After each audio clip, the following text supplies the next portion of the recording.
जय माता दी दोस्तों, कैसे हैं आप सभी। होली रंगों का त्योहार है। हिंदू धर्म के अनुसार फाल्गुन माह की पूर्णिमा तिथि को होलिका दहन करने की परंपरा है और फिर उसके अगले दिन होली मनाई जाती है। होली पर्व का केवल धार्मिक ही नहीं बल्कि सांस्कृतिक दृष्टि से भी विशेष महत्व है। इस साल होली 29 मार्च सोमवार के दिन मनाई जाएगी, जबकि होलिका दहन 28 मार्च को किया जाएगा। होलिका दहन की शुभ मुहूर्त है, पूर्णिमा तिथि स्टार्ट हो रही है 28 मार्च 2021 को 3:27 से। पूर्णिमा तिथि समाप्त हो रही 29 मार्च 2021 को 12 बजे। होलिका दहन मुहूर्त है 6:37 से 8:56 तक। करीब 2 घंटे की अवधि है होलिका दहन की। होली से लगभग 8 दिन पहले होलाष्टक लग जाता है। हिंदू पंचांग के अनुसार फाल्गुन शुक्ल पक्ष की अष्टमी तिथि से होलाष्टक शुरू हो जाएगा। इस साल होलाष्टक 21 से लेकर 28 मार्च तक रहेगा। धार्मिक मान्यताओं के अनुसार होलाष्टक के दौरान शादी, विवाह, वाहन खरीदना या घर खरीदना एवं अन्य मंगल कार्य नहीं किए जाते हैं।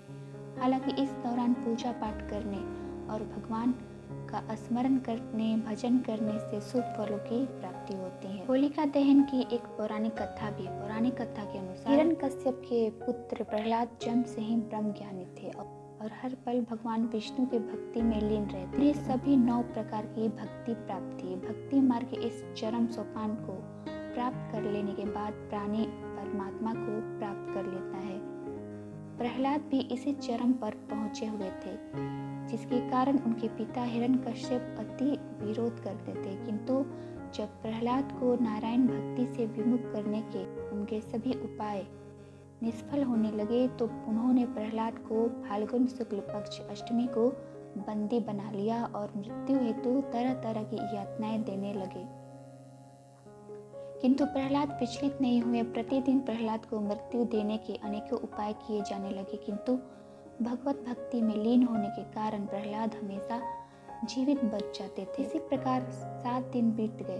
8वें दिन अपने भाई हिरण्यकश्यप की परेशानी देखकर उसकी बहन होलिका, जिसे ब्रह्मा जी द्वारा अग्नि से न जलने का वरदान प्राप्त था, उसने प्रहलाद को अपनी गोद में लेकर अग्नि में भस्म करने का प्रस्ताव रखा, जिसे हिरण्यकश्यप ने स्वीकार कर लिया। परिणाम स्वरूप होलिका जैसे ही अपने भतीजे प्रहलाद को गोद में लेकर जलती आग में बैठी तो वे स्वयं जलने लगी और प्रहलाद पुनः जीवित बच गए, क्योंकि उनके लिए अग्निदेव शीतल हो गए थे। तभी से भक्ति पर आघात हो रहे इन 8 दिनों को होलाष्टक के रूप में मनाया जाता है। भक्ति पर जिस जिस तिथिवार को आघात होता है उस दिन और तिथियों के स्वामी भी हिरण्यकश्यप से क्रोधित हो उग्र हो जाते थे। इसलिए इन 8 दिनों में क्रमशः अष्टमी को चंद्रमा, नवमी को सूर्य, 10वीं को शनि, एकादशी को शुक्र, द्वादशी को गुरु, त्रयोदशी को बुध एवं चतुर्दशी को मंगल तथा पूर्णिमा को राहु उग्र रूप लिए माने जाते हैं। तभी से इन दिनों में गर्भाधान, विवाह, पुष्पन, नामकरण, चूड़ाकरण, विद्यारंभ, गृह प्रवेश एवं निर्माण सकाम अनुष्ठान आदि अशुभ माने गए हैं। होली के एक दिन पहले होलिका दहन के दिन ज्योतिषीय उपाय करने से भी जीवन में आ रही सभी बाधाएं शांत होती है। यदि आपको कोई अज्ञात भय रहता है तो होलिका दहन के दिन एक सूखा जटा वाला नारियल, काले तिल एवं पीली सरसों एक साथ लेकर उसे 7 बार अपने सिर के ऊपर उतार कर जलती होलिका में डाल देने से अज्ञात भय समाप्त होता है। साथ ही ध्यान रखें कि रंगों वाली होली के दिन प्रातः उठते ही किसी ऐसे व्यक्ति से कोई वस्तु ना ले जो आपसे द्वेष रखते हो। इस दिन किसी को भी अपना वस्त्र, पहना हुआ या रुमाल इत्यादि भी नहीं देना चाहिए। इसके अतिरिक्त इस दिन शत्रु या विरोधी से पान, इलायची, लौंग आदि बिल्कुल भी नहीं लेना चाहिए। होलिका यूं तो प्रहलाद को जलाने के लिए बैठी थी, लेकिन खुद ही जल गई और प्रहलाद का बाल भी बाका नहीं हुआ।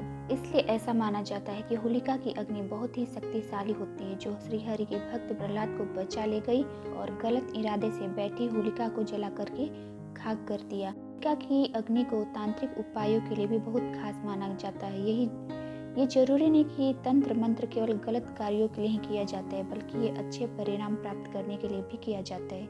आज हम आपको बताने जा रहे हैं होलिका की आग से जुड़े तांत्रिक उपाय जो आपके घर के झगड़े को दूर करने के साथ ही कई समस्याओं से भी मुक्ति दिला देंगे। यदि घर में पति पत्नी के बीच आए दिन कलह होती है और कलेश से घर में शांति नहीं रहती है और घर में नकारात्मकता ऊर्जा का संचार होता है, तो जब भी होली जल जाए तो होली की अग्नि में आटा और जौ चढ़ाए, जिससे ग्रह कलेश शांत हो जाएगा और घर में सुख शांति फिर से स्थापित हो जाएगी।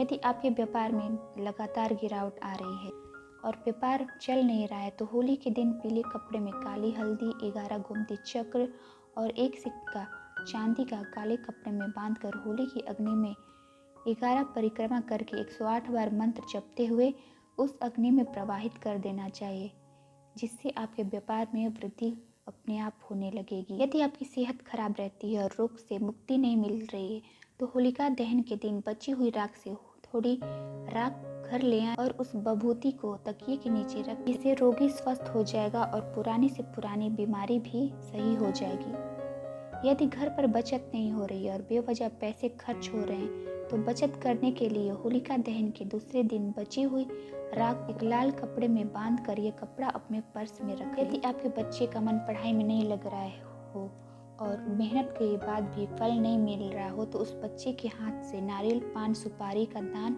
होलिका के स्थान पर कराएं या होलिका में डाल दें।